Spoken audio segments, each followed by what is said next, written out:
অল্প দিনে ভালো লাগাতে তাড়াহুড়ো করে কখনো কারো কাছে চলে যেও না, অথবা তাড়াহুড়ো করে কখনো নিজের সবকিছুর অধিকার দিয়ে দিও না।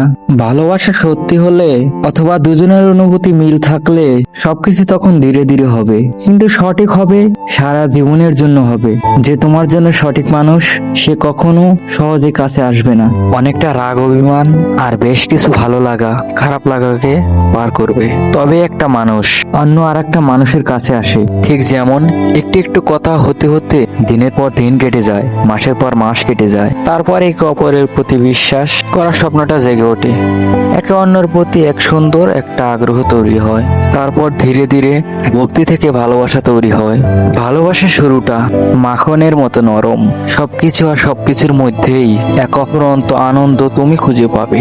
জীবনের এই মুহূর্তটা কোনো কিছুর সাথেই তুলনা হয় না, এটা এক সর্বোচ্চ আনন্দ অথবা সুখ। প্রথম প্রথম তোমার খিদেই পাবে না, ঘুমোতেও ইচ্ছে হবে না, মনে হবে যেন শুধু ওই মানুষটার সাথেই কথা বলি, যেন যতই কথা বলি তবু যেন আরো অনেক কথা বাকি। প্রথম প্রথম মানুষটাকে দেখতে তোমার স্বাদ মিটবে না, যেন যতই দেখি তবুও যেন আরো দেখা বাকি।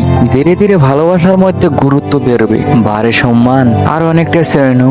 সেই সঙ্গে দুজনের মধ্যে আর একজনের মনে এই ভালোবাসার সাথে চাহিদা, অতৃপ্তর কামনা, বাসনা জন্ম নেয়। যতদিন যায় ততদিনই চাহিদা বাড়তে থাকে। শুরুতেই সামনের এই মানুষটা এই চাহিদাকে ভালোবাসার আবদার বলে কাটিয়ে দেয়, আর এটা হলো সব থেকে বড় ভুল। এই কামনা বাসনা কলা গাছের মতো, আজকে একরকম আবার কালকে অন্যরকম, খুব তাড়াতাড়ি বেড়ে ওঠে। আর এই চাহিদা মেটাতে মেটাতে সামনের মানুষটা একদিন হাঁপিয়ে ওঠে, কারণ কামনা বাসনা যতই মিটবে ততই বাড়বে। আর যে জিনিসটা কখনো পূরণ হয় না তার নামই হলো চাহিদা। তারপর একদিন এমন সময় আসবে যে তখন আর কোনো ভালোবাসার চেন থাকবে না। যে মানুষটা একটা সময় ভালোবাসতে কাছে আসতো সে এখন নিজের চাহিদা মেটানোর জন্য কাছে আসে, আর তুমি তখন চাহিদা মেটাতে না পারলে তার চোখ তখন অন্যদিকে দেখতে শুরু করবে। অথচ দেখো, যে ভালোবাসার সম্পর্ক তৈরি হতে দিনের পর দিন, মাসের পর মাস কেটে গেছে, সেটা ভেঙে যেতে 1 থেকে 2 দিন সময় লাগলো মাত্র।